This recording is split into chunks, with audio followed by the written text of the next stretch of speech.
ఏంటయ్యా ముందు కూర్చో. పర్లేదు సార్. రా ముందుకి.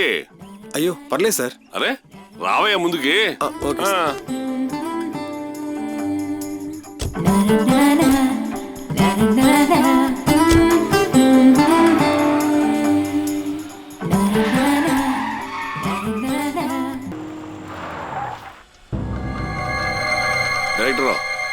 డైరెక్టర్ సారీ సార్, రాత్రి నిద్ర లేదు, అందుకే అలా పడుకున్నా సార్. పర్వాలేదు, లొకేషన్ వచ్చింది చూస్తామని. చూద్దాం సార్. దా